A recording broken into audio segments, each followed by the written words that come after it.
Very welcome students. আমরা যেটা শুরু করেছিলাম তোমাদের ক্লাস 9-এ ফিজিক্যাল সায়েন্সের পদার্থের গঠন ও ধর্ম চ্যাপ্টারটা, এর আগে আমি অলরেডি দুটো ভিডিও এর সংক্রান্ত আপলোড করেছি।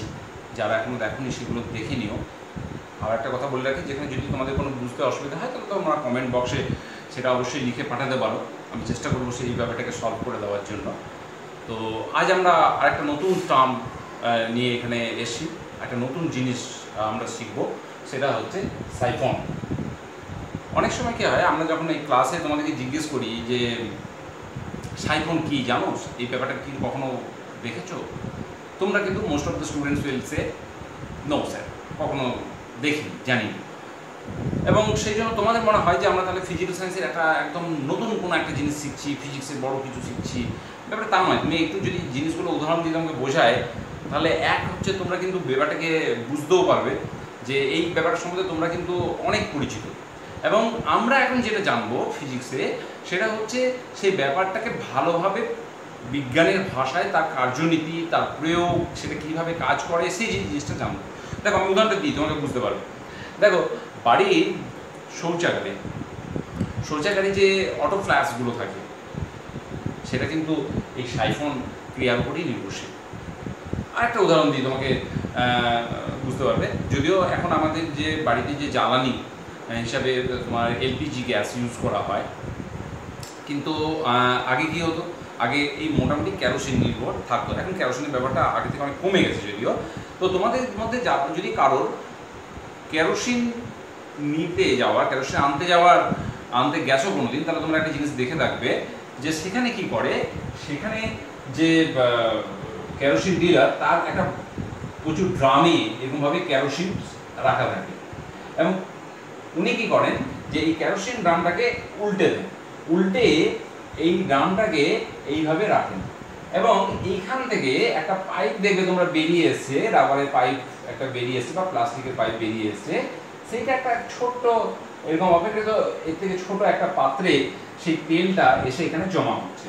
এবং এখান থেকে ওনাদের কাছে যে আয়তন মাপক চোঙ রয়েছে, সেখান থেকে তোমার যতটা প্রাপ্য কেরোসিন, সেই ওখানে এখান থেকে মেপে তোমাকে সেই তেলটা দিয়ে দেয়। এতে বড় সুবিধা কি, এই সিস্টেমটা কি না, এখান থেকে ড্রামটা এই যে পাত্রটা রাখা থাকে তার থেকে একটু হাইটে রাখা থাকে, প্রথম কথা। দুই কথা হচ্ছে, এই ভর্তি ড্রামটা থেকে যদি এখান থেকে ঢালতে যায় তেলটা, তাহলে অনেক তেলের অপচয়ও ঘটে যাবে। ক্লিয়ার? আর কি, এই পাত্রগুলোকে নাড়ানোর, বড় ড্রামটাকে নড়ানো বা বড় যদি জলের ট্যাঙ্ক থেকে ওরকম জল বের করতে হয়, সেই ট্যাঙ্কগুলোকে নড়ানো, সেটা কিন্তু খুব অসুবিধাজনক। তাহলে পাত্রটাকে না নড়িয়ে জাস্ট একটা রাবারের পাইপ বা প্লাস্টিকের পাইপ ইউজ করে সহজেই এখান থেকে তেলটাকে বা তরলটাকে স্থানান্তরিত করা যাচ্ছে। তাহলে এই জিনিসটা তোমরা কিন্তু দেখে থাকবে। কখনো তোমাদের কিভাবে কাজ করে এটা হয়তো মাথায় আসেনি, কারো হয়তো মাথায় এসে থাকতে পারে, কিন্তু দেখো এই যে ক্রিয়াটা, সেটাও কিন্তু এই সাইফন ক্রিয়ার উপরেই নির্ভর করে। আর একটা ইন্টারেস্টিং ঘটনা বলি, অনেক সময় দেখো এটা কত কাজে লাগে। মনে করো ধরো দুজন ব্যক্তি বাইকে করে কোনো একটা দূরে গেছে। এবার কোনো কারণে কোনো একজন ব্যক্তি একটু অসচেতনতার কারণের জন্য বাইকে তেল ভরতে ভুলে গেছেন, এবং অনেক দূর যাওয়ার পর দেখলেন তার বাইকে তেল শেষ, সামনাসামনি পেট্রোল পাম্পও নেই। তাহলে এবার তাকে কি উপায়, তাহলে গাড়িটা ঠেলে হয়তো 5 কিলোমিটার 10 কিলোমিটার দূরে তাকে নিয়ে যেতে হবে। তো তখন যদি তার কাছে একটা রাবারের ছোট্ট পাইপ বা নল যদি থাকে, তাহলে কিন্তু তার সমস্যার সমাধান হয়ে যাবে, যদি তার কাছে কোনো একটা সুহৃদয় বন্ধু থাকেন বা কোনো একজন ব্যক্তি যদি তাকে হেল্প করেন। কীরকম না, যে দুজন ব্যক্তি রয়েছে, একজন ব্যক্তি গাড়ির তেলের যে ট্যাঙ্ক, সেখান থেকে একটা রাবারের নাল দিয়ে সহজেই তেলটাকে বের করে নেওয়া যায়, কিছু পরিমাণ তেল যতটুকু লাগবে বের করে নেওয়া যায়। এবং সেই তেলটা দিয়ে, যার গাড়ির ট্যাঙ্কের তেল শেষ হয়ে গেছে, সেখানে ঢেলে পেট্রোল পাম্প অবধি চলে গেল। তাহলে তুমি একটা জিনিস চিন্তা করো, যদি ওই একটা কোনো গাড়ির বাইকের ট্যাঙ্ক থেকে তেল বের করা, গাড়িটাকে উল্টে করা সম্ভব নয় অত বড় গাড়িটাকে, শুধু একটা ছোট্ট পাইপ দিয়ে এই কাজটাকে করে নেওয়া হয়। এই অভিজ্ঞতার সাথেও তোমাদের অনেকেই কিন্তু কখনো দেখে রেখেছো, তোমরা তো এখন হয়তো বাইক চালা জানো, কিন্তু এই ব্যাপারগুলো কখনো জেনে থাকবে বা অভিজ্ঞতার সাথে সম্মুখীন হয়েও থাকবে। তো এই সমস্ত ব্যাপারগুলো কিন্তু এই সাইফন ক্রিয়ার উপরে নির্ভর করে। তাহলে ব্যাপারটা তোমাদের কাছে একেবারে আন করা নয়, শুধু টার্মটা সম্বন্ধে হয়তো তোমরা অপরিচিত। তো সাইফন কি, এখন যদি সংজ্ঞা বলা হয় যে সাইফন কি, সাইফনের সংজ্ঞা কি না, সাইফন হলো এমন একটা যন্ত্র বা ব্যবস্থা যার সাহায্যে বায়ুমণ্ডলীয় চাপকে কাজে লাগিয়ে স্থির অবস্থায় উপরে রাখা কোনো পাত্র থেকে তরলকে অপেক্ষাকৃত নিচে পাত্রে স্থানান্তরিত করা যায়। ক্লিয়ার? সেটাকে আমরা বলবো সাইফন। সাইফনের ডেফিনিশনটা মনে রাখবে। ডেফিনিশনটা আমি এই কারণে বড় বললাম, এবার তুমি একটু রিলেট করো। মনে করো ধরো এই আমার কাছে একটা ডি ঘনত্বের একটা তরল এই পাত্রে রাখা আছে, মানে একটা তরলপূর্ণ পাত্র যেখানে যে তরলটা রাখা আছে তার ঘনত্ব হচ্ছে ডি। এখান থেকে তরলটাকে স্থানান্তরিত করতে হবে, মানে অন্য আর একটা পাত্রে ঢালতে হবে, অথচ আমি পাত্রগুলোকে নাড়াচাড়া করব না। তাহলে কি করব না, তাহলে আমার এরকম একটা যদি নল থাকে, ইউ আকৃতির নল, সেই নলে আমি এই তরলের কিছু অংশ এখানে ভরে নেব, মানে এই তরল দ্বারা এটাকে কিন্তু পূর্ণ করতে হবে। যে তরলটাকে আমি স্থানান্তরিত করবো সেই তরল দ্বারা এটাকে পূর্ণ করতে হবে। পূর্ণ করে এই এতদূর অবধি মুখ অবধি আমি মনে করো ওই তরলটাকে পূর্ণ করে দিলাম, ঠিক আছে, ভরে গেল। এরপর কি করলাম, আমি আমার দুটো বুড়ো আঙুল দিয়ে দুটো এই রাবারের নলের মুখটা বন্ধ করে দিলাম। বন্ধ করে নলটাকে নিয়ে গিয়ে এই তরলপূর্ণ যে পাত্র রয়েছে তার মধ্যে একটা প্রান্ত ডুবিয়ে দিলাম, আর নলের আরেকটা যে মুখ রয়েছে সেই মুখটাকে এই খালি পাত্রের উপরে রেখে দিলাম। এইভাবে সিস্টেমটা আমি করে দিলাম। আমি ধরে নিলাম এই যে তরলপূর্ণ যে পাত্র রয়েছে সেই পাত্রের যে তরলের যে লেভেল, সেখান থেকে এই পাত্রটার এই বি বিন্দু অবধি, বি বিন্দু আর সি বিন্দু, আমি দুটো বিন্দু ধরেছি, বি আর সি বিন্দুটা কি একটু জেনে নাও। এই যে তরলপূর্ণ যে কাঁচ নল বা রাবার নল, সেই তার উপরের অংশের এই একটা অনুভূমিক তল আমি বা অনুভূমিক রেখা যদি কল্পনা করি, তার উপরে বি এবং সি হচ্ছে দুটো বিন্দু, বুঝে নাও। তাহলে এই তরলের লেভেল থেকে এই বি বিন্দুর উচ্চতাটা আমি ধরে নিলাম H1, আর এই খোলা এই নলটা যে খোলা মুখটা থেকে এই সি বিন্দুতে যে উচ্চতাটা সেটা ধরে নিলাম H2। এখানে ধরে নিলাম অভিকর্ষজ ত্বরণ, এই যে স্থানে এই পরীক্ষাটা আমরা করছি বা এই ব্যবস্থাটা করছি সেখানে অভিকর্ষজ ত্বরণ ধরে নিলাম G, আর এখানে বায়ুমণ্ডলীয় চাপ আমি ধরে নিলাম P0। তাহলে কি হবে দেখো, তাহলে এখানে এই প্রান্তটাতে বায়ুমণ্ডলীয় চাপ যা হবে, এই খোলা মুখের এই প্রান্তটা তো বায়ুমণ্ডলীয় চাপ তাই হবে। তাহলে এখানে যদি চাপ বায়ুমণ্ডলীয় চাপ যদি P0 হয় তাহলে এখানেও হবে P0। তাহলে বি বিন্দুতে চাপটা কত একটু দেখে নাও। এই জায়গাটা বুঝতে পারলে তোমরা কিন্তু এই কার্যনীতিটা বুঝে যাবে। তাহলে বি বিন্দুতে চাপটা কত হবে না, বি বিন্দুতে চাপ মানে আমি ধরলাম পিবি, সেইটা ইকুয়াল টু কত হবে না P0 H1 dG। এটা কিভাবে লিখলাম একটু বুঝে নাও। দেখো আমার এখানে বায়ুমণ্ডলীয় চাপ হচ্ছে P0, এই যে তরল স্তম্ভটা মানে এই উচ্চতার যে নলটা চোঙটা রয়েছে এখানে তো কিছুটা তরল রয়েছে, তাহলে এই তরল স্তম্ভের যে চাপ সেটা কত হবে H1 dG। এটা কিন্তু আমি পার্ট 1 ভিডিওতে খুব বিস্তারিতভাবে ডিসকাশন করেছিলাম এবং এই রাশিমালাটা আমরা প্রতিষ্ঠা করেছিলাম। তাহলে H1 dG, D হচ্ছে এই তরলটার ঘনত্ব, G হচ্ছে অভিকর্ষজ ত্বরণ, আর H1 হচ্ছে এই হাইটটা। তাহলে ঠিক একই রকম ভাবে সি বিন্দুতে তাহলে চাপটা কত হবে, PC ইকুয়াল টু হয়ে যাবে P0 H2 dG, কারণ এখানে হাইটটা হচ্ছে H2। ক্লিয়ার? আচ্ছা এবার তোমাকে বলো তো পিবিটা বড় না পিসিটা বড়, একটু ভেবে বলো। দেখো আমি এটা বোঝার জন্য একটা জিনিস তোমাকে বলি। মনে করো আমার কাছে একটা আমার যে কোনো একটা সংখ্যা ধরে নাও, মনে করো ধরো 10, হ্যাঁ 10 একটা সংখ্যা, জিনিসটা বুঝে নাও একটু। 10 বেশি, তাহলে 10-এর থেকে আমি যদি 4 বিয়োগ করি তাহলে কত পাবো 6, আর যদি 5 বিয়োগ করি তাহলে কত পাবো 5। তার মানে যেটা বিয়োগ করছি সেটা যদি কম হয় তাহলে আমার বিয়োগফলটা বেশি হবে, বোঝা গেল? আচ্ছা ঠিক একই রকম ভাবে দেখো এখানে H1 dG টা বেশি বড় না H2 dG টা বড়, তুমি বলো তো। দেখো H2 টা এখানে তো H2 টা গ্রেটার দেন H1, তার মানে H2 dG টা বেশি। একই সংখ্যা থেকে বিয়োগ করছি, তাহলে H2 dG টা যদি বেশি হয় তাহলে PC টা কি হবে PB থেকে কম হবে। তাহলে আমি কি লিখবো, যেহেতু এটা বুঝে নাও, যেহেতু H2 টা গ্রেটার দেন H1 অতএব PB গ্রেটার দেন PC। তার মানে এই যে একটা অনুভূমিক রেখা, তলের উপরের অংশে একটা অনুভূমিক তল আমি কল্পনা করেছিলাম, তার উপরে B এবং C দুটো বিন্দু কল্পনা করেছিলাম, তাহলে আমি দেখলাম B বিন্দুতে যে চাপটা অর্থাৎ PB টা গ্রেটার দেন C বিন্দুতে যে চাপটা অর্থাৎ PC থেকে বেশি, PB গ্রেটার দেন PC। এটা আমরা বুঝতে পারলাম। ক্লিয়ার? আচ্ছা তাহলে কি হলো, তাহলে যদি বি বিন্দুতে চাপটা যদি বেশি হয় তাহলে উচ্চ চাপ থেকে নিম্ন চাপের দিকে অর্থাৎ বি বিন্দু থেকে সি বিন্দুর দিকে তরলটা প্রবাহিত হবে।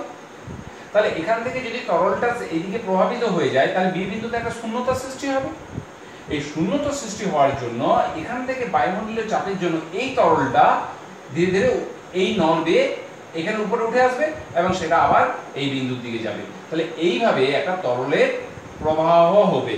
তাহলে পিবি এটা থেকে পি হওয়ার জন্য কি হবে বললাম, বি বিন্দু থেকে সি বিন্দুর দিকে, বি বিন্দু থেকে সি বিন্দুতে তরলের প্রবাহ হবে, তরলের প্রবাহ হবে এবং সেই তরলটা গিয়ে পড়ে কোথায় পড়বে, এই দিক দিয়ে এসে এই খালি পাত্রে পড়বে। তাহলে এইভাবে তরল উপর থেকে নিচের দিকে পড়বে। আবার বুঝে নাও, যেহেতু পিবি গ্রেটার বেশি তাই বি বিন্দু থেকে সি বিন্দু দিকে বা উচ্চচাপ যুক্ত থেকে নিম্নচাপ দিকে তরলটা প্রভাবিত হবে, এখানে একটা আংশিক শূন্যতা সৃষ্টি হবে এবং সেই জন্য বায়ুমণ্ডলীয় চাপে এখান থেকে তরলটা আবার বি বিন্দুর দিকে আসবে এবং এইভাবে আবার সি বিন্দু গিয়ে পড়ে খালি পাত্রে চলবে। এইভাবে একটা তরলের প্রবাহ হতে থাকবে।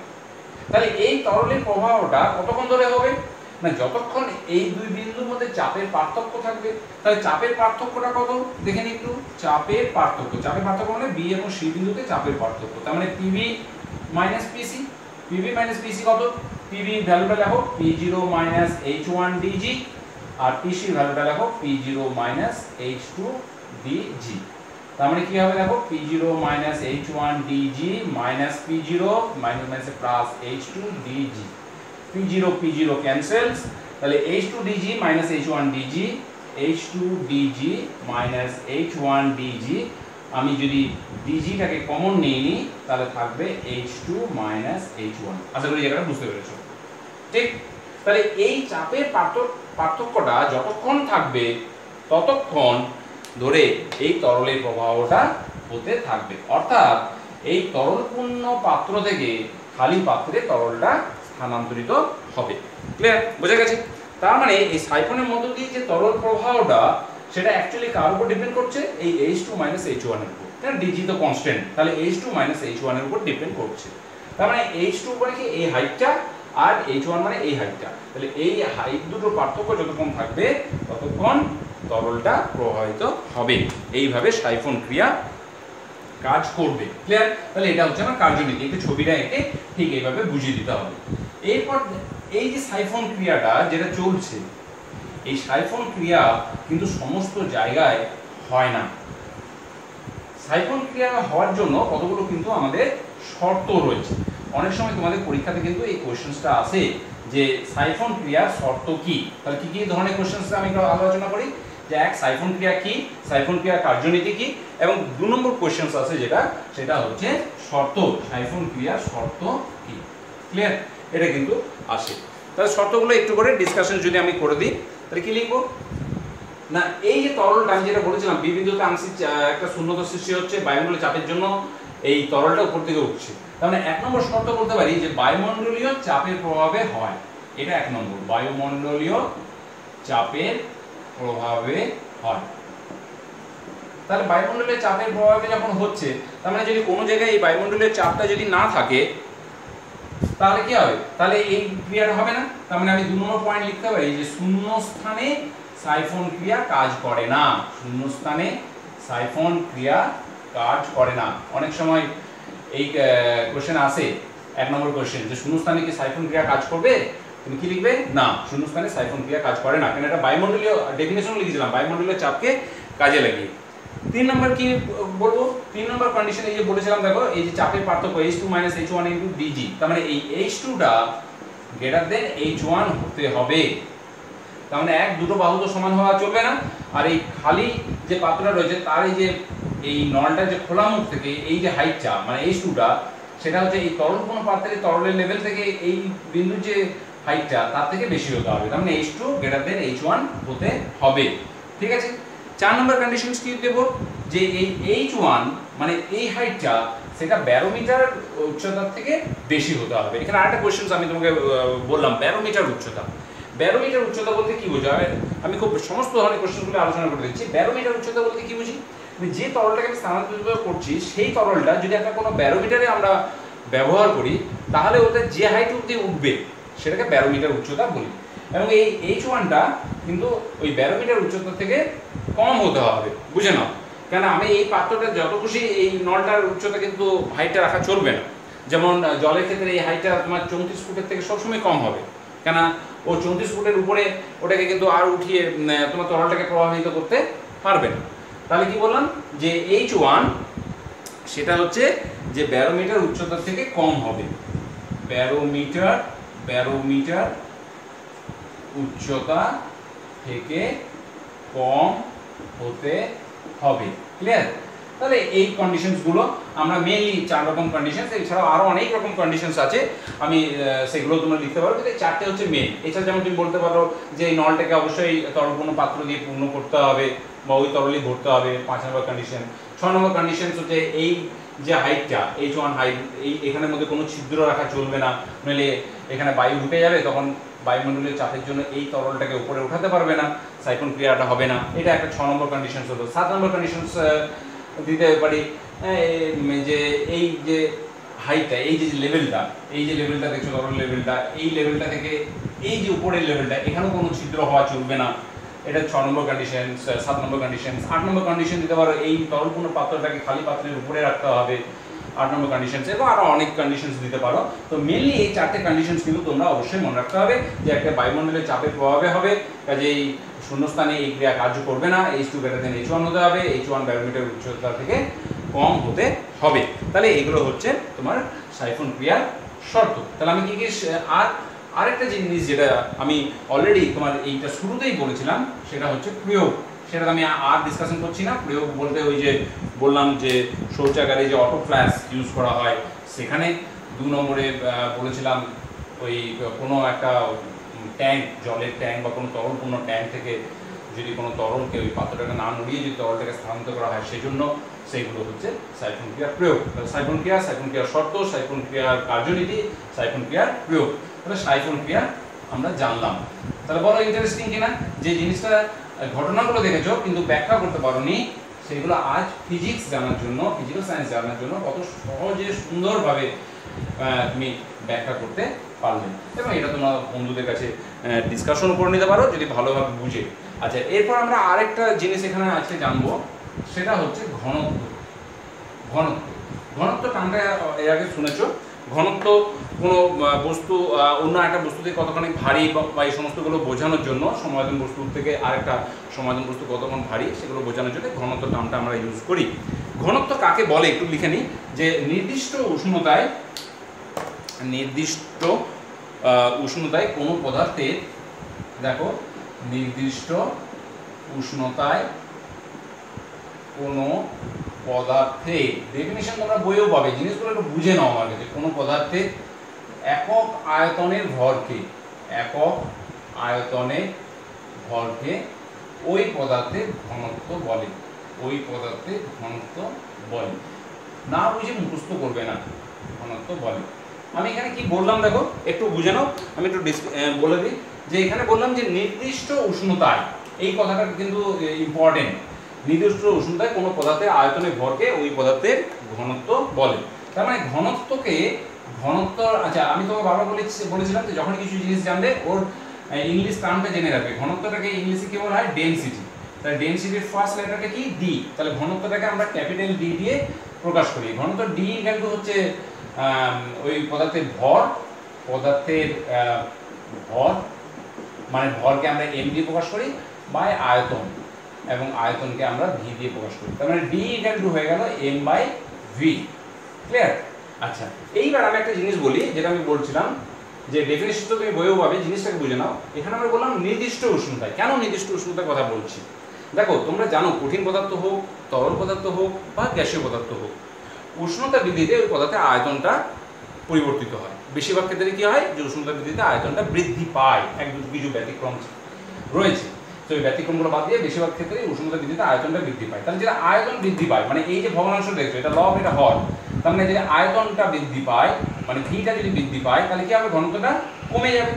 তাহলে যদি আমি উষ্ণতা উল্লেখ না করি, তাহলে বিভিন্ন উষ্ণতাতে একই পদার্থের ঘনত্ব আলাদা আলাদা হতে পারে। ঠিক আছে?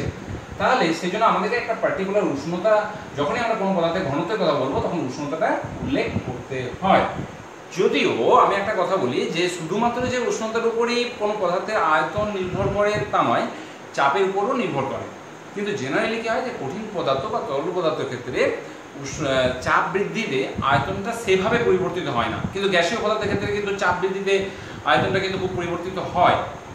যেমন গ্যাসীয় পদার্থের ক্ষেত্রে যদি চাপ বৃদ্ধি করা হয় তাহলে কি হবে, কোনো একটা বদ্ধ পাত্রে গ্যাস রাখলে এবং সেখানে যদি চাপ বৃদ্ধি করলে তাহলে আয়তনটা সংকুচিত হয়। যদি আয়তন যদি সংকুচিত হয় মানে কমে যায় তাহলে কিন্তু ঘনত্ব বেড়ে যায়, তাহলে চাপের ক্ষেত্রেও হয়। তাহলে গ্যাসীয় পদার্থের ক্ষেত্রে যখন বলবে তখন চাপ এবং উষ্ণতা দুটোর কথাই বলতে হবে। আর কঠিন তরল পদার্থের ক্ষেত্রে শুধু তোমার উষ্ণতার কথা বললেও হবে, মোট কথা উষ্ণতার কথাটা তোমাকে বলতেই হবে। তাহলে নির্দিষ্ট উষ্ণতায় এই জন্য অনেক সময় কোশ্চেন আছে যে ঘনত্বের বলার সময় উষ্ণতার উল্লেখ করা হয় কেন, তাহলে কি লিখবে যে উষ্ণতা বৃদ্ধিতে কোনো পদার্থের আয়তনের বৃদ্ধি বা হ্রাস হয়, জেনারেলি বৃদ্ধি হয়, এবং সেই কারণে উষ্ণতা ঘনত্বের সংজ্ঞার ক্ষেত্রে উষ্ণতার উল্লেখ করা হয়। ক্লিয়ার হলো ব্যাপারটা? আচ্ছা, তাহলে এই জায়গাটা আমরা বুঝলাম যে ঘনত্ব কাকে বলে এবং ঘনত্বের ক্ষেত্রে উষ্ণতার উল্লেখ করা হয় কেন। এইবার আমরা একটু যে জিনিসটা বুঝে নেব সেটা হচ্ছে যে ঘনত্বের একক এবং মাত্রা। আমি তোমাকে বলেছিলাম যে যখনই আমরা কোনো নতুন কিছু টার্ম জানবো, যদিও ঘনত্বের টার্মটা তোমাদের নতুন নয়, কিন্তু আমরা বলেছিলাম এক হচ্ছে সংজ্ঞা জানবো, দুই হচ্ছে ওর মাত্রা জানবো, আর তিন বলেছিলাম ওর একক জানবো। তাহলে এর একক কি হবে, এককটা একটু লিখে নিই। একক বুঝে পড়বে। একক কি না, D equal to M by V, মানে ঘনত্ব ইকুয়াল টু ভর বাই আয়তন। দেখো ঘনত্ব ইকুয়াল টু ভর বাই আয়তন। তাহলে এই ঘনত্ব ভরের কি হয় একক, ভরের একক হয় গ্রাম, তাই না? কি পদ্ধতিতে, সিজিএস এ। আর আয়তনের হয় সেন্টিমিটার কিউব বা সিসি লিখতে পারো, সেন্টিমিটার কিউব। তাহলে এর একক কি হবে, গ্রাম পার সেন্টিমিটার কিউব, এই সিজিএস সিস্টেম। আর এই ঘনত্বটাই যদি আমি এসআই সিস্টেমে নিই, তাহলে এসআই সিস্টেমে ঘনত্ব এখানে কি বললাম, ভর বাই আয়তন। তাহলে ভরের একক কি হয় এসআই সিস্টেমে, কিলোগ্রাম, আর আয়তনটা কি হয়ে যাবে, মিটার কিউব। তার মানে এই ইউনিটটা তখন কি হয়ে যাবে, কিগ্রা পার মিটার কিউব। এটা এসআই সিস্টেম। তাহলে মনে রাখার জন্য এইভাবে তোমরা কিন্তু ব্যাপারটাকে মনে রাখতে পারো। এইবার এখানে একটা কোশ্চেন তোমাদেরকে আমি বলি যে এই যে সিজিএস সিস্টেমে 1 গ্রাম পার সেন্টিমিটার কিউব বা গ্রাম সেন্টিমিটার কিউব, আর এসআই পদ্ধতিতে হলো কেজি পার মিটার কিউব, এই দুটোর মধ্যে সম্পর্ক, এই দুটোর মধ্যে আমরা একটু সম্পর্কটা দেখে নিই। দেখো 1 কেজি, আমি মাঝে মাঝে ইংলিশ টার্মগুলো লিখছি যাতে তোমরা বুঝতে পারো, বা কিগ্রা মিটার কিউব, ইংলিশ টার্ম লেখাটা আমার বেশি সুবিধা। কিন্তু 1 কেজি পার মিটার কিউব তার মানে হচ্ছে 1 কেজি, বুঝে নাও 1 কেজি ইন্টু 1 মিটার কিউব। আচ্ছা 1 কেজি মানে কত হয় জানো তোমরা, 1000 গ্রাম। আর 1 মিটার, 1 মিটার, এটা 1 মিটার কিউব মানে কি রয়েছে, দেখো 1 কেজি ইন্টু 1 মিটার তার হোল কিউব অ্যাকচুয়ালি রয়েছে। তাহলে 1 মিটার মানে কত, 1 মিটার মানে 100 কি সেন্টিমিটার, জানো তোমরা এটা, তাহলে এত কিউব হয়ে গেল। ঠিক আছে, তার মানে এটা হয়ে গেল 1000 গ্রাম। আর এখানে কটা শূন্য হবে, 1 2 3 4 5 6, এত সেন্টিমিটার কিউব। এই 100 সেন্টিমিটার থেকে আমি যদি হোল কিউব করি তাহলে এটা আসবে। তার মানে দেখো একটা দুটো তিনটে শূন্য কেটে দিলাম, 1 2 3, তাহলে কি হলো 1/1000 গ্রাম পার সেন্টিমিটার কিউব। এটা কি 1 কেজি পার মিটার কিউব মানে। ঠিক আছে, তার মানে কি হলো, এই 1000 থেকে যদি গুণ করে দিই তাহলে আমার আসবে 1000 KG per metre cube equal to 1 gram per centimetre cube. তাহলে এই রিলেশনসটা আমরা এখান থেকে পেলাম। তাহলে 1 গ্রাম সেন্টিমিটার কিউব মানে হচ্ছে 1000 কেজি পার মিটার কিউব। বোঝা গেছে? আচ্ছা, তাহলে এটা হলো সিজিএস এবং এসআই পদ্ধতির মধ্যে রিলেশনস। অনেক সময় তোমাদের এখানে একটা কোশ্চেন্স আসে, যেমন ধরো আমি তোমাকে বলি সিজিএস পদ্ধতিতে, দেখো সিজিএস পদ্ধতিতে রূপার ঘনত্ব মনে করো দেওয়া আছে, আমি নিউমেরিক্যালগুলো করিয়ে দিচ্ছি। দেখো রূপার ঘনত্ব মনে করো দেওয়া আছে 10.5 গ্রাম পার সেন্টিমিটার কিউব। এসআই পদ্ধতিতে রূপার ঘনত্ব কত, এই কোশ্চেন দেওয়া আছে। তাহলে কি বলবো, সিজিএস পদ্ধতিতে দেওয়া আছে, এসআই পদ্ধতিতে বের করতে হবে। তাহলে কিভাবে বলবো, তাহলে রূপার ঘনত্ব কত, এখানে ডি ইকুয়াল টু দেওয়া আছে 10.5 গ্রাম পার সেন্টিমিটার কিউব। এটাকে আমাকে কি করতে হবে, এসআই তে করতে হবে। তার মানে এসআই তে কি একক হয়, কেজি পার মিটার কিউব। তাহলে 1 গ্রাম সেন্টিমিটার কিউব সমান 1000 কেজি মিটার কিউব। তাহলে এত গ্রাম সমান কত, এখানে আমি 1000 দিয়ে মাল্টিপ্লাই করে দেবো, এত কেজি পার মিটার কিউব। বোঝা গেছে? তার মানে এটা হলো 10,500 কেজি পার মিটার কিউব। তাহলে গ্রাম সেন্টিমিটার থেকে কেজিতে নিয়ে আসতে গেলে আমাদেরকে এটা করে নিতে হবে। আশা করি বোঝা গেছে। আচ্ছা, তাহলে ঘনত্ব এককগুলো আমরা জানলাম, দু ধরনের একক মানে সিজিএস একক এবং এসআই এককের মধ্যে আমরা সম্পর্ক জানলাম, এবং সেই সংক্রান্ত একটা আমরা ছোট্ট একটা নিউমেরিক্যালও আমরা করে নিলাম। এইবার আমি বললাম ঘনত্বের সংজ্ঞা জানা হয়েছে, ঘনত্বের একক জানা হয়েছে। এইবার আমরা যেটা জানবো সেটা হচ্ছে ঘনত্বের মাত্রা। মাত্রা কি হবে দেখো, আবার লিখি মাত্রা। মাত্রা মানে কি, আবার এটা লিখি d = m/v রিলেশনসটা, ঠিক? বা বলি এখানে ভর বাই আয়তন লিখি, তখন বুঝতে সুবিধা হবে, ভর বাই আয়তন। আচ্ছা, তাহলে ভরের কি হয়, ভরের মাত্রা m, আয়তনের মাত্রা কি হবে l3।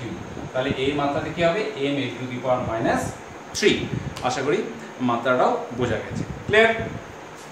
এইবার আমাদের ঘনত্বের ব্যাপারটা বুঝলাম। এইবার আপেক্ষিক গুরুত্ব, আরেকটা নতুন টার্ম সম্বন্ধে আমরা একটু ডিসকাশন করে নিই। হ্যাঁ, এই জিনিসগুলো ছোট ছোট কোশ্চেন আসতে পারে যে আপেক্ষিক গুরুত্ব বলতে কি বোঝো, আপেক্ষিক গুরুত্ব। আর তার সাথে সাথে আমি তোমাদের আরেকটা জিনিসও বলি যে ইংলিশ টার্মগুলো জানবে, সেটা হচ্ছে গিয়ে কি বললাম, স্পেসিফিক গ্র্যাভিটি। এটাকে ইংলিশে কি বলে, স্পেসিফিক গ্র্যাভিটি, ঠিক আছে? আপেক্ষিক গুরুত্ব, আপেক্ষিক গুরুত্ব জিনিসটা কি বুঝানো। তো আপেক্ষিক গুরুত্ব বলছে যে, বলতে বোঝায় কোনো একটা বস্তু বা কোনো পদার্থের যে কোনো আয়তনে, কোনো পদার্থের যে কোনো আয়তনে বস্তুখণ্ডের ওজন 4 ডিগ্রি সেন্টিগ্রেড উষ্ণতায় ওর সম আয়তন জলের ওজনের চেয়ে কত গুণ ভারী বা হালকা, সেটাকে আমরা আপেক্ষিক গুরুত্ব বোঝাই, ক্লিয়ার? আবার আমি একটু লিখে নিই, তাহলে তোমরা দেখো ক্লিয়ার হবে আরেকটু ব্যাপারটা। বললাম গুরুত্ব বলতে বোঝায় ওই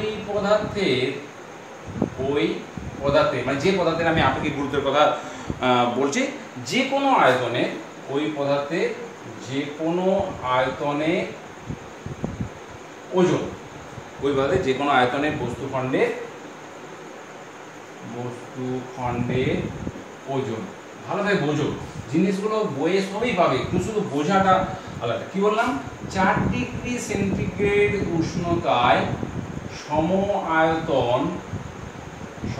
আয়তন জলের ওজন, বোঝা গেল? 4 ডিগ্রি সেন্টিগ্রেড উষ্ণতায় সম আয়তন জলের ওজন। তাহলে এইটা, এই আপেক্ষিক যে গুরুত্বটা, সেটা হচ্ছে দুটো ওজনের অনুপাত। আচ্ছা, ওজন মানেই আমি জানি ভর ইনটু অভিকর্ষজ ত্বরণ। তাহলে ওজনের জায়গায় আমি যদি ধরো সাপোজ কিছুক্ষণের জন্য আমি মনে করি এটা ভাবলাম, ওজন না লিখে আমি যদি এটাকে ভরও লিখি কোনো অসুবিধা নেই। ভর, কেননা ওজন মানেই হচ্ছে ভর ইনটু জি। এই ওজনটা ছিল, এখানে মনে করো ভর ইনটু জি লিখেছিলাম, এখানেও মনে করো ভর ইনটু জি লিখেছিলাম, তার মানে জি তে ক্যান্সেল, তার মানে কি আসবে ভর বাই ভর, তার মানে এটাকে ভরও লিখতে পারি, ঠিক আছে? বোঝা গেল ব্যাপারটা, ক্লিয়ার হলো? আচ্ছা, তাহলে কি বললাম যে ওই পদার্থে যে কোনো আয়তনে বস্তুখণ্ডের ভর বাই 4 ডিগ্রি সেন্টিগ্রেড উষ্ণতায় সম আয়তন যে জলের ভর, সেটাকে আমরা বলবো আপেক্ষিক গুরুত্ব। তাহলে এখানে দেখছো আপেক্ষিক গুরুত্ব দুটো ভরের অনুপাত, মানে সমজাতীয় রাশির অনুপাত। তাই কি হবে, এর কোনো একক নেই। অনেক সময় দেয় যে একটা একক বিহীন রাশির নাম লিখো আপেক্ষিক গুরুত্ব, বা হয়তো অনেক সময় ঘুরিয়ে কোশ্চেন দিল যে আপেক্ষিক গুরুত্বের একক কি, তাহলে কি লিখবে, এর কোনো একক নেই। কেন একক নেই? কেননা এটা হচ্ছে দুটো সমজাতীয় রাশির অনুপাত। ডেফিনিশনটা লিখে এই জিনিসটাও তুমি বলতে পারো। আচ্ছা, এখানে আরেকটা কোশ্চেন তোমাদের প্রায় আসে এখানে, যেমন ধরো এই কোশ্চেনটা এরকম ধরনের কোশ্চেন দেয় যে সোনার আপেক্ষিক গুরুত্ব, বা সোনা হোক বা অন্য কোনো একটা বস্তু দিয়ে দিল, সোনার আপেক্ষিক গুরুত্ব 19.3 বলতে কি বোঝো, এরকম ধরনের কোশ্চেন 1 মার্কসের আসে। তাহলে কি লিখবে, লিখবে যে একখণ্ড সোনা সম আয়তন জল অপেক্ষা 19.3 গুণ ভারী। আবার বললাম একখণ্ড সোনা তার সম আয়তন জলের থেকে 19.3 গুণ ভারী। এই সোনা আপেক্ষিক গুরুত্ব 19.3 বলতে এটাই বোঝায়। আচ্ছা, এখানে আমরা আরেকটা টার্ম সম্বন্ধে একটু জেনে নিই। যেমন আপেক্ষিক গুরুত্ব জানলাম, আপেক্ষিক গুরুত্ব মনে রাখবে দুটো ভরের অনুপাত বা দুটো ওজনের অনুপাত। আচ্ছা, তেমনি যদি বলা হয় যে আপেক্ষিক ঘনত্ব কি, আপেক্ষিক ঘনত্ব এইটাও একটু আমরা জেনে নিই যে আপেক্ষিক ঘনত্বকে ইংলিশে কি বলে, রিলেটিভ ডেনসিটি। ক্লিয়ার? শুধু ডেনসিটি জানলাম, এবার রিলেটিভ ডেনসিটি মানে আরডি, সংক্ষেপে আরডিও বলা হয়। রিলেটিভ ডেনসিটি বলতে বোঝায় আমরা যে পদার্থের ঘনত্ব বাই 4 ডিগ্রি সেন্টিগ্রেড উষ্ণতায় পদার্থের ঘনত্ব, মানে কোনো একটা পদার্থের আপেক্ষিক ঘনত্ব বলতে বোঝায় ওই পদার্থের ঘনত্ব বাই 4 ডিগ্রি সেন্টিগ্রেড উষ্ণতায় জলের ঘনত্ব, সেটাকে আমরা বলি ওই বস্তুখণ্ডটার আপেক্ষিক ঘনত্ব। তাহলে এখানেও দেখো এটা দুটো ঘনত্বের অনুপাত, কাজে আপেক্ষিক ঘনত্বেরও কোনো একক নেই। আপেক্ষিক গুরুত্ব যেমন কোনো একক ছিল না, আপেক্ষিক ঘনত্বেরও কোনো একক নেই। এইবার এখানে একটা কোশ্চেন আমি তোমাদেরকে বলি যে আপেক্ষিক, একটু আগে আপেক্ষিক গুরুত্ব পড়লাম আর এখন আপেক্ষিক ঘনত্ব পড়লাম, এই দুটোর মধ্যে রিলেশনস কি? অনেক সময় কোশ্চেন আছে যে আপেক্ষিক গুরুত্ব বা আর এই আপেক্ষিক ঘনত্ব এই দুটোর মধ্যে রিলেশনসটা কি। তাহলে দেখো একটু লিখি আমি এটা, যে আপেক্ষিক গুরুত্ব মানে হচ্ছে গিয়ে দেখো আপেক্ষিক, এটা বুঝে নাও, আপেক্ষিক গুরুত্ব মানে কি বলেছিলাম যে পদার্থের কোনো নির্দিষ্ট আয়তনে, লিখে লিখেই পড়ে নি, দেখো কোনো পদার্থের নির্দিষ্ট আয়তনে বস্তুখণ্ডের ভর, তাই তো লিখেছিলাম, বস্তুখণ্ডের ভর বাই কি বলেছিলাম যে 4 ডিগ্রি সেন্টিগ্রেড উষ্ণতায় সম আয়তন জলের ভর, ওজন বা ভর বলেছিলাম। ধরি এই যে বস্তুখণ্ডটা বললাম কোনো পদার্থের নির্দিষ্ট আয়তনে, আমি ধরলাম এই বস্তুর আয়তনটা হচ্ছে ভি, তার মানে আমরা কি বলতে পারি, তার মানে আমরা বলতে পারি যে ভি আয়তনের ওই বস্তুর ভি আয়তনের ভর, ওই বস্তুটার ভি আয়তনের ভর বাই 4 ডিগ্রি সেন্টিগ্রেড উষ্ণতায় এই আয়তনের সমান, মানে ভি আয়তনে জলের ভর, বুঝা গেল? আচ্ছা, তার মানে আমরা বলতে পারি ভি ইন্টু একক আয়তনের বস্তুখণ্ডের ভর, একক আয়তনে বস্তুখণ্ডের ভর বাই ভি ইন্টু একক আয়তনের জলের ভর, এই 4 ডিগ্রি সেন্টিগ্রেড উষ্ণতায়, ঠিক আছে? তার মানে আচ্ছা একক, এই ভি ভি আমি ক্যান্সেল করে দিলাম, একক আয়তনে বস্তুখণ্ডের ভর, এটা কি জিনিস? এটাই তো ঘনত্ব, ভর বাই আয়তন তার মানে ঘনত্ব। তা আর এটা মানে কি হবে, একক 4 ডিগ্রি সেন্টিগ্রেড উষ্ণতায় একক আয়তনে জলের ভর মানে 4 ডিগ্রি সেন্টিগ্রেড উষ্ণতায় জলের ঘনত্ব, জলের ঘনত্ব, তাই না? তাহলে এইটাকে কি বলে, এই ঘনত্ব বা 4 ডিগ্রি সেন্টিগ্রেড উষ্ণতায় জলের ঘনত্ব, এটাই তো আপেক্ষিক ঘনত্ব ছিল, তাই না? এটাই আপেক্ষিক ঘনত্ব। তাহলে আপেক্ষিক গুরুত্ব ইকুয়াল টু আপেক্ষিক ঘনত্ব, এই টার্মটা মনে রাখবে, আপেক্ষিক গুরুত্ব ইকুয়াল টু আপেক্ষিক ঘনত্ব। এইবার এখানে আরেকটা কোশ্চেন যেটা আসে, যেমন এটা আমি একটা প্রুফ করে দেখালাম যে আপেক্ষিক গুরুত্ব ইকুয়াল টু আপেক্ষিক ঘনত্ব। একটা কোশ্চেন যেটা এখান থেকে আসে যে এই যে আপেক্ষিক গুরুত্ব এবং ঘনত্ব এই দুটোর মধ্যে সম্পর্ক কি? ক্লিয়ার? আমি কোশ্চেনগুলো একটু খেয়াল রাখবে, আমি কোন কোন কোশ্চেনগুলো ডিসকাশনস করছি। কি বললাম? আপেক্ষিক গুরুত্ব বা আপেক্ষিক ঘনত্ব, ব্যাপারটা একই আমি বললাম, ও ঘনত্বের মধ্যে সম্পর্ক, এটা খুব ইম্পর্টেন্ট কিন্তু, হ্যাঁ, আপেক্ষিক গুরুত্ব এবং ঘনত্বের মধ্যে সম্পর্ক। একটু একটু লিখে নিই যে আপেক্ষিক গুরুত্বটা কি বলেছিলাম, আপেক্ষিক গুরুত্বটা বললাম যে পদার্থের ঘনত্ব, এখনই প্রুফ করলাম যেটা, হ্যাঁ, খাতা একটু এই জন্য যখনই করবো একটু সবগুলো তো বোর্ডে একসাথে রেখে দেওয়া যায় না, যখন করবো একটু একটু করে নোট করে নেবে, তাহলে তোমাদের সুবিধা হবে। তাহলে সেটা হচ্ছে পদার্থের ঘনত্ব ইন্টু 4 ডিগ্রি সেন্টিগ্রেড উষ্ণতায় জলের ঘনত্ব, তাই না? এটা তো আপেক্ষিক গুরুত্বের সময় এটাই বলেছিলাম। তাহলে 4 ডিগ্রি সেন্টিগ্রেড উষ্ণতায় যদি জলের ঘনত্ব আমি যদি সিজিএস এ নিই, তাহলে কি হবে? 1 গ্রাম পার সেন্টিমিটার কিউব। তার মানে পদার্থের ঘনত্ব বাই 4 ডিগ্রি জলের ঘনত্ব সিজিএস পদ্ধতি নিলাম 1 হলো, তার মানে পদার্থের ঘনত্ব বাই 1, তার মানে এটা হচ্ছে পদার্থের ঘনত্ব, পদার্থে 1 সামথিং বাই 1 মিন্স হচ্ছে ওটাই পদার্থের ঘনত্ব। ক্লিয়ার? এটা কি আপেক্ষিক গুরুত্ব।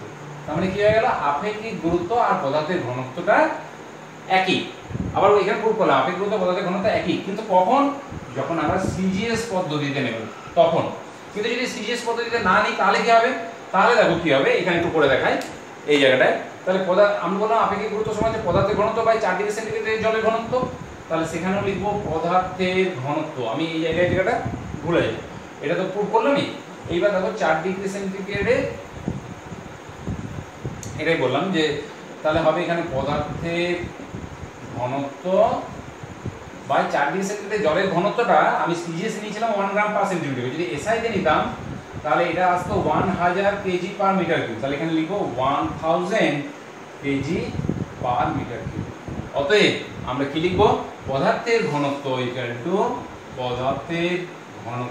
ইকুয়াল টু এই আপেক্ষিক গুরুত্ব into 1000 KG per metre cube. এটা আমাদের এসআই সিস্টেমে যদি আমি নিই তাহলে আমাদের এই জায়গাটা আসবে। আর সিজিএস পদ্ধতিতে যদি নিই তাহলে কি আসছিল, পদার্থের ঘনত্ব ইকুয়াল টু আপেক্ষিক গুরুত্ব, এই জায়গাটা চলে আসছিল। তাহলে আবার একটু ছোট্ট করে এখানে লিখে দিই, তাহলে তোমাদের সুবিধা হবে, যে পদার্থের ঘনত্ব ইকুয়াল টু আপেক্ষিক গুরুত্ব। ক্লিয়ার?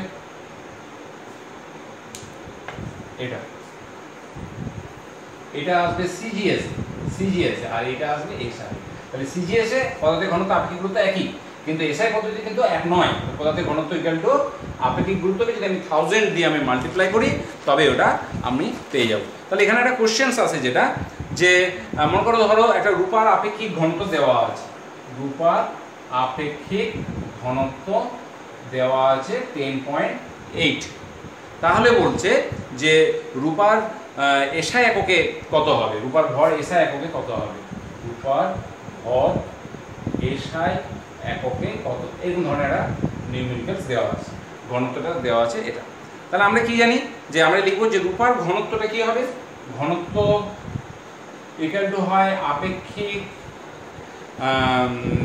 ওর যে আপেক্ষিক যে ঘনত্ব ইনটু আপেক্ষিক গুরুত্ব বা ঘনত্ব into 1000 KG per metre cube. এই এখন রিলেশনটা দেখলাম। তাহলে আপেক্ষিক গুরুত্ব এখানে কত দেওয়া আছে, আপেক্ষিক ঘনত্ব বা আপেক্ষিক গুরুত্ব ব্যাপারটা একই, কিন্তু আমি আগে প্রুভ করলাম। তাহলে into 1000 KG per metre cube, তার মানে এটা আসবে 10800 কেজি পার মিটার কিউব। আশা করি বোঝা গেছে। ঠিক, তাহলে এরকম ধরনের কিন্তু শর্ট কোশ্চেন্সগুলো যা যা আসতে পারে আমি কিন্তু ডিসকাশনস করলাম। তাহলে একটু আগে যে ডিসকাশনস করলাম তাতে আমি দেখলাম যে আপেক্ষিক গুরুত্ব এবং আপেক্ষিক ঘনত্ব এই দুটোতে একই, আমি প্রুভ করলাম, এবং তাদের মধ্যে এই যে সম্পর্কগুলো প্রতিষ্ঠা আমি করলাম। এইবারে কোশ্চেন্স আরেকটা এখানে অনেক সময় তোমাদের দেয়, যে এই আপেক্ষিক গুরুত্ব এবং এই আপেক্ষিক ঘনত্বের মধ্যে বা ঘনত্ব এদের মধ্যে পার্থক্যটা অনেক সময় দেয়, যেমন সম্পর্কটাও যেমন দেয় তেমনি অনেক সময় পার্থক্যটাও দেয়। কার মধ্যে পার্থক্য,